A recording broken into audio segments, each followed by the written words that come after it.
हरि ओम नमः। नमस्कार बंधुगण, आपण मानकु आज ज्योतिर्विधि कार्यक्रम को स्वागत करुच्ची।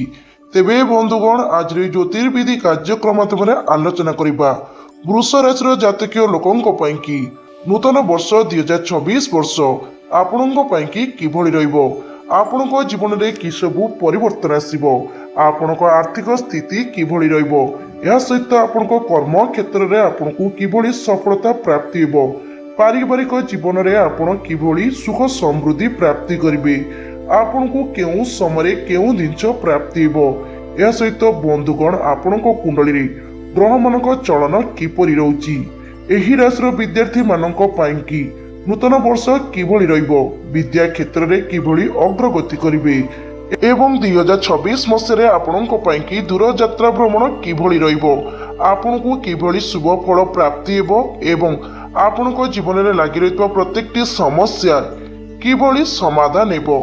तेबे बंधुगण, नूतन वर्ष 2026 मसीहा आपणक भाग्य परिवर्तन आपनको कौन सबु फलाफल मिलिबो, आपणक जीवन में केउं सबु घटना घटिबो, यह विषय संपूर्ण भाव में जानबा पई हेले आपण मानकु अनुरोध वीडियो को प्रथम शेष जाए निश्चित भाव में देखु, आपण निज विषय संपूर्ण भाव में जानवे, यह जानिबा द्वारा आपण को बहुत भल लाभ मिलिबो, आपणक जीवन शैली रे किभଳି परिवर्तन आसीबो यह आपण माने निश्चित भाव में बुझी परिबे एवं एही विषय रे आपण माने निज जीवन में लागि रहितबा समस्या गुड़िक किभଳି दूर हेबो यार समाधान विषय में निश्चित भाव में जानिपारे।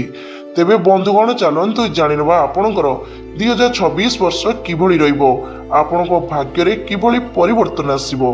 तेबे बंधुगण, आपणक विषय संपूर्ण भाव में जानबा पई वीडियो को प्रथम शेष जाए निश्चित भाव में देखु, चैनल ने न्यू थे चैनल को सब्सक्राइब कर दिंतु एवं कमेंट बॉक्स रे जय मां लक्ष्मी जय जगन्नाथ लिखिए को बिल्कुल भी भूलबेनी।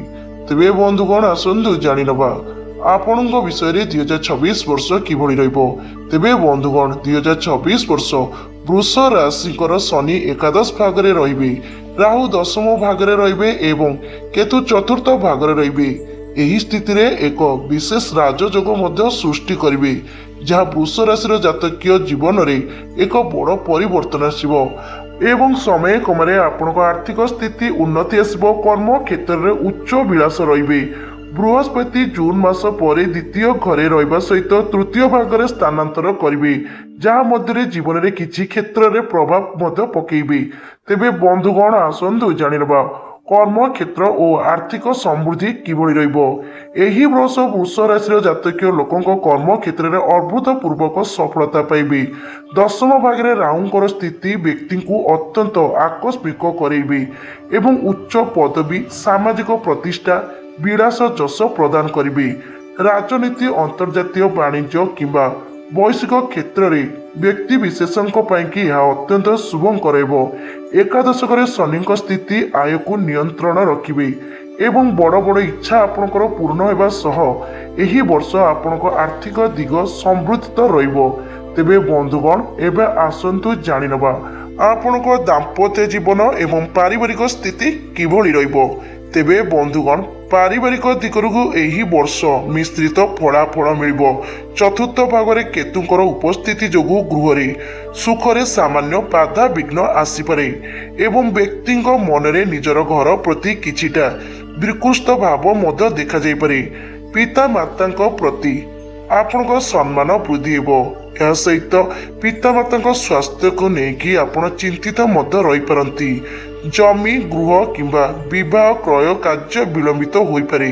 तेबे बृहस्पति द्वितीय भाग में शुभ दृष्टि जोगु वर्षर प्रथमार्थ परिवार रे शांति एवं वाणी रे मधुरता बजाय रहिबे। यह सहित आपनक दाम्पत्य जीवन में मध्य मधुरता रहिबो। तेबे बंधुगण, एबे आसंतु जानिनबा आपनकर शिक्षा एवं स्वास्थ्य विषय। तेबे बंधुगण, 2026 वर्ष शिक्षा क्षेत्र में छात्र छात्री मानकु सामान्य कठिन परिश्रम करने को पड़पे। चतुर्थ केतु कारण मन अस्थिरता बढ़िबो, किंतु गुरुंकर शुभ दृष्टि यही समस्या गुड़िक आपणकर दूर हेबो। या सहित बंधुगण, स्वास्थ्य सामग्रिक भाग में भल रहिबो। तेबे कर्म क्षेत्र में अधिक चाप जोगु मानसिक चिंता प्रति अधिक ध्यान देवा आवश्यक। नियमित जोग एवं ध्यान करने द्वारा शारीरिक समस्या दूर होगा सहित मानसिक शांति प्राप्ति हेबो। तेबे बंधुगण एवं आसंतु जानी नवा 2026 वर्ष विदेश यात्रा जोग किपरि रहिबो। तेबे बंधुगण 2026 रे दशम रे राहुर प्रभावित वृत्तिगत कार्य पाइंकी विदेश यात्रा प्रबल जोग रही। विदेशी कंपनी किंवा अंतर्जातीय क्षेत्र में बड़ धारणार लाभ मिल पारे। या सहित बृहस्पति जून पर तृतीय भाग में आसवा पर कार्य संबंधी छोट दूर यात्रा वृद्धि पाइब, जहाँ आपणों पाइंकी अत्यंत लाभदायक रहिबो। तेबे बंधुगण एवं आसंतु जानी नवा 2026 वर्ष रे आपन को शुभ फल प्राप्ति निमंते केउ सब प्रतिकार करने को पड़िबो। यह आपन को जीवन शैली रे मध्य एही प्रतिकार रो अत्यंत भूमिका रही। तेबे बंधुगण जदि कुंडली रे कौनसी ग्रहर शुभ प्रभाव बा अशुभ प्रभाव रही है, यह आपण मानकु आगामी समय मध्य भोगिबा पड़ी थाए। किंतु बंधुगण प्रत्येक समस्या बा ग्रह मानकर पीड़ा पाइंकी किछि ना किछि प्रतिकार रही है, जहाँकि भाग्य परिवर्तन आसवा सहित ग्रह मानकर अशुभ प्रभाव मध्य कमी थाए। तेबे बंधुगण 2026 वर्ष शुभ फल प्राप्ति निमंते प्रतिकार आसंतु जानी नवा। तेबे बंधुगण एही वर्ष शुभ फल बढ़ेबा पाइंकी शनिवार दिन गरीब और श्रमिक लोक मानकु साहाय्य करंतु, जहाँ एकादश शनिकर आशीर्वाद आनिबो। यह सहित बंधुगण मन रखु गणेश पूजा करने द्वारा चतुर्थ केतु अशुभत्व दूर हेबो।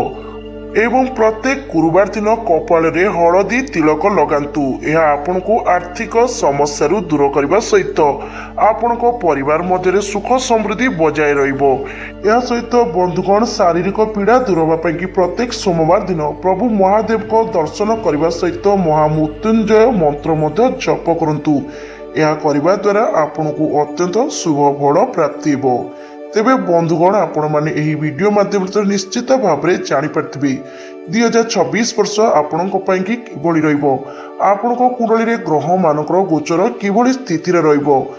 ग्रह मानकर आपण कुंडली रे चलिबा द्वारा आपण को केउ समय कौन सब प्राप्ति हेबो।